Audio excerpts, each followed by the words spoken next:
Atenção! Começa agora uma teleaula de elementos de máquinas do curso profissionalizante. Você vai assistir a teleaula de número 7. Bons estudos!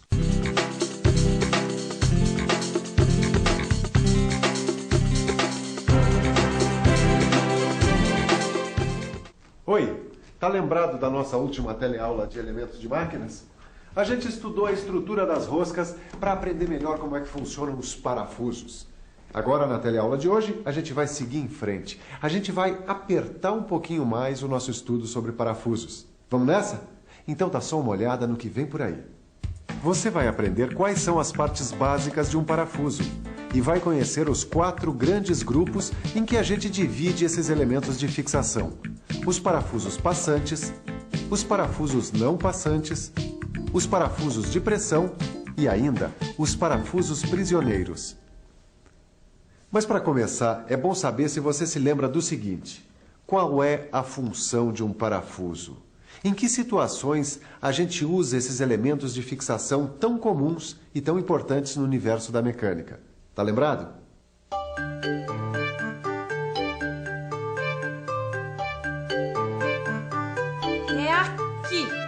É aqui, Edgar, que a gente precisa decidir qual parafuso que a gente vai usar. Ei, peraí. Mas você sabe definir precisamente em que situação a gente usa ou não usa um parafuso como elemento de fixação? Claro que eu sei. A gente usa um parafuso quando a gente quer fazer uma união não permanente. Quer dizer, quando as peças que a gente vai unir, elas precisam ser montadas e desmontadas. É aí que entra o parafuso, tá certo? E como a gente já estudou o funcionamento das roscas dos parafusos, fica tudo muito mais fácil. Peraí, que é aí que a porca torce o rabo, hein? A gente já estudou os vários tipos de roscas, mas a gente ainda não estudou os vários tipos de parafusos, certo? Isso é verdade, né? Aham, o quê? Olha, eu estou dizendo que a gente tem que estudar os vários tipos de parafusos, certo? A gente tem que conhecer a sua finalidade, ou seja, a função que cada um deles vai ter no uso, certo? Bom, você sabe que eu estava lendo aqui esse catálogo? Eu fiquei até assustada. Tem vários tipos de parafuso. Edgar, pra que tanto parafuso? Meu Deus! Deixa eu ver. De fato tem parafuso de todo jeito nesse mundo. É parafuso de corpo cilíndrico, parafuso de corpo cônico, parafuso com cabeça, parafuso sem cabeça. Pode conferir. O formato da cabeça, do corpo e da ponta dos parafusos varia muito. Mas é claro que mesmo com toda essa variedade, existe um sistema de classificação dos parafusos. A gente classifica eles em 4 grandes grupos. Olha aqui, eu vou te dar alguns exemplos. Esse aqui é o parafuso passante. Esse aqui, é o parafuso não passante. Esses outros aqui, são parafusos de pressão. E esse aqui é o último tipo, é o parafuso prisioneiro. Agora, não vai me perguntar qual é o crime que o parafuso prisioneiro cometeu, porque senão eu paro essa aula aqui mesmo. Vamos estudar direitinho cada um dos 4 grupos, começando pelos parafusos passantes. Se você acha que parafuso passante é aquele que passa direto pelos furos, atravessando toda a peça, acertou em cheio. Vamos conferir agora com o professor Roberto do Senai como e quando é usado o parafuso passante. Bom, o parafuso passante atravessa toda a peça. Por isso, ele precisa de uma porca para fixá-lo. E conforme o serviço, ele pode precisar de uma arruela também. Mas o parafuso passante é necessariamente com cabeça ou existe também o parafuso passante sem cabeça? Existe sem cabeça também. Vamos conhecer agora um outro grupo de parafusos, o grupo dos não passantes. O parafuso não passante, como você já deve estar imaginando, é aquele que não passa pela peça toda. Certo, professor? Certo. E por isso mesmo, o parafuso não passante não precisa de porca. O próprio furo onde a gente introduz esse tipo de parafuso é que deve ser roscado. Observe, esse aqui é um parafuso não passante.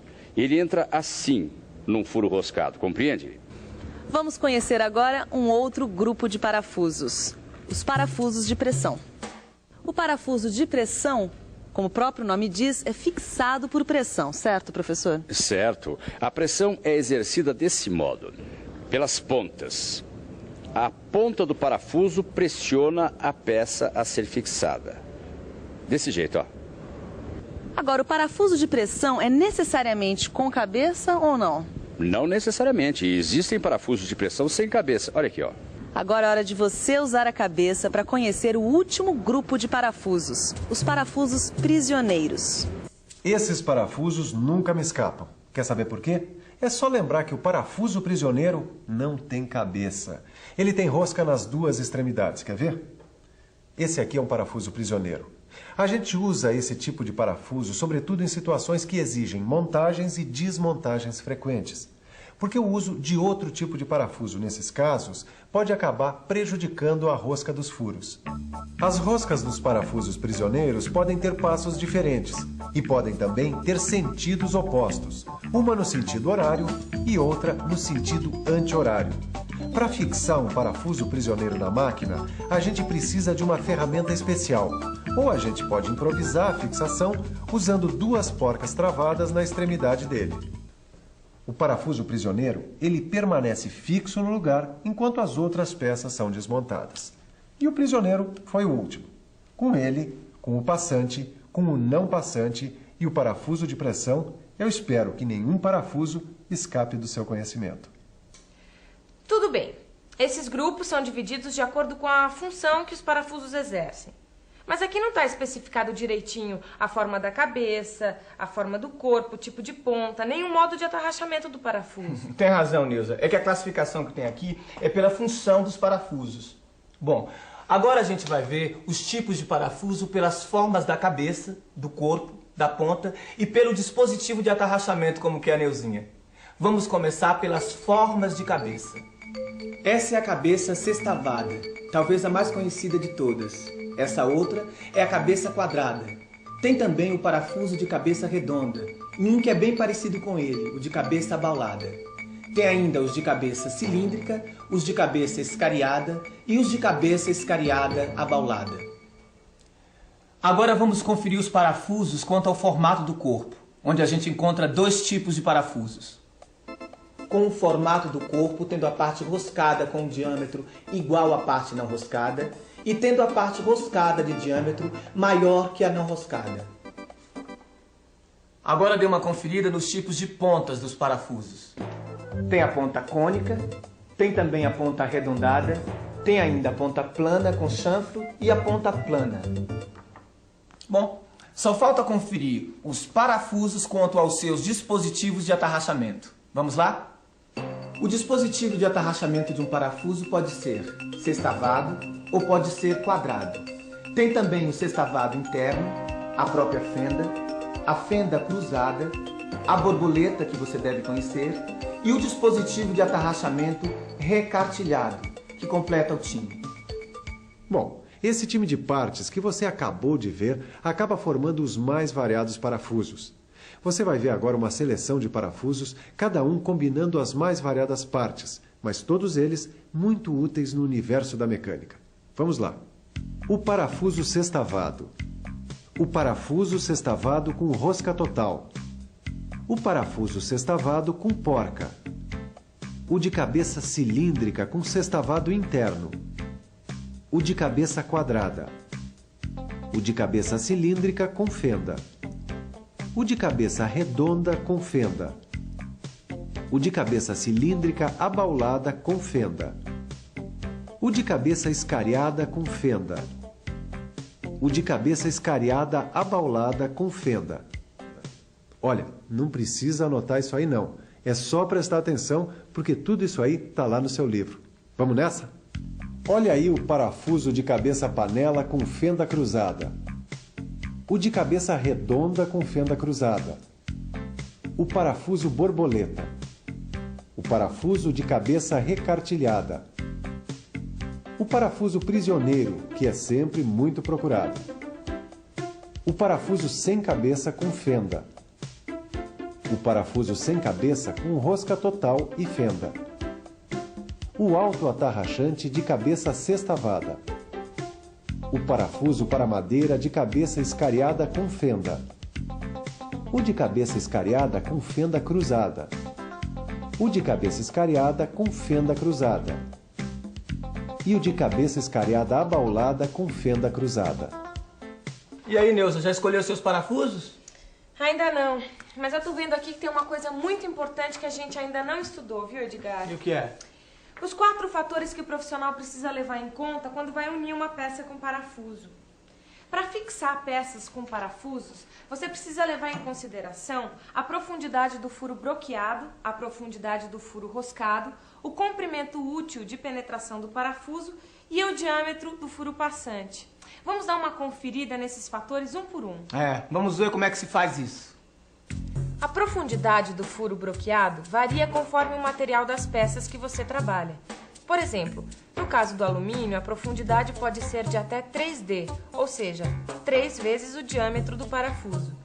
Já a profundidade do furo roscado costuma ser um pouco menor. No caso de furo em peça de alumínio, por exemplo, ela vai até 2,5D, quer dizer, 2 vezes e meio o tamanho do diâmetro da rosca. Agora, o comprimento útil de penetração do parafuso, para você ter uma ideia, no caso do alumínio, ele tem um valor de 2D, ou seja, ele pode penetrar em 2 vezes o tamanho do diâmetro. E quanto ao diâmetro do furo passante, no caso do alumínio, ele obedece à relação de 1,06D, ou seja, 1,06 vezes o diâmetro do parafuso. Bom, você viu alguns exemplos em relação ao alumínio, mas no seu livro você vai encontrar a tabela de valores com outros metais, não é, Ed? Além disso, você pode fazer os exercícios e fixar melhor o que você aprendeu na teleaula de hoje. Agora, aperte a memória e se ligue na revisão. E atenção, se liga aí que é hora da revisão. Na nossa teleaula de elementos de máquinas de hoje, você aprendeu que os parafusos se dividem em 4 grandes grupos. O dos parafusos passantes, o grupo dos parafusos não passantes, o grupo dos parafusos de pressão e o grupo dos parafusos prisioneiros. A gente também estudou os tipos de parafuso de acordo com as formas de cabeça, formato do corpo e as pontas de cada parafuso. A gente conferiu também os dispositivos de atarrachamento de um parafuso, assim como os fatores que a gente precisa considerar na hora de prender um parafuso. E viu uma série de parafusos com várias combinações de cabeças, formatos de corpo e pontas. Bom, se você pensa que já sabe tudo sobre parafusos, negativo. Pode tratar de pegar seu livro, dar uma boa estudada e se preparar para a nossa próxima teleaula, porque a gente vai continuar batendo nesse assunto. Os parafusos. Bons estudos e até lá!